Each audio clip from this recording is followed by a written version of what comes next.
গত কয়েকদিন ধরে ইসরায়েলের প্রধানমন্ত্রী বেনিয়ামিন নেতানিয়াহুর মৃত্যুর খবর ছড়িয়েছে। ইরানের বার্তা সংস্থা তাসনিম নিউজে প্রতিবেদন প্রকাশের পর এই গুঞ্জন ছড়ায়। প্রতিবেদনে দাবি করা হয়, ইরানে হামলার পর প্রায় প্রতিদিনই তিনি ভিডিও বার্তা দিতেন। তবে 3 দিন ধরে তার কোনো নতুন ভিডিও বা ছবি প্রকাশ না হওয়ায় জনমনে সন্দেহ তৈরি হয়েছে। 8 মার্চ থেকে নেতানিয়াহুর বাসভবনের নিরাপত্তা বাড়ানো হয়েছে। বিশেষ করে ড্রোন হামলা ঠেকাতে সর্বোচ্চ সতর্কতা নেওয়া হয়েছে।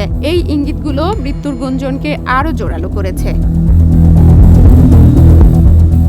একই সময়ে ট্রাম্পের জামাতা জ্যারেড কুশনার ও বিশেষ দূত স্টিভ উইটকফের ইসরায়েল সফর হঠাৎ বাতিল হয়। তাছাড়া ফরাসি প্রেসিডেন্ট ইমানুয়েল ম্যাক্রোর সঙ্গে নেতানিয়াহুর ফোনালাপের লিখিত ভাষ্য প্রকাশ হয়েছে, যদিও কোনো নির্দিষ্ট তারিখ উল্লেখ নেই।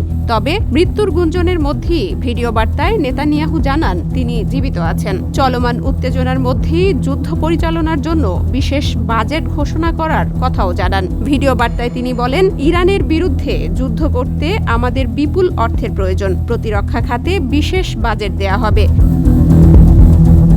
যতই মৃত্যুর গুঞ্জন ছড়াক, নেতানিয়াহু ভিডিও বার্তার মাধ্যমে স্পষ্ট করেছেন, বর্তমান পরিস্থিতিতে যুদ্ধ ও প্রতিরক্ষা ব্যয়কে বিশেষ গুরুত্ব দেয়া হচ্ছে।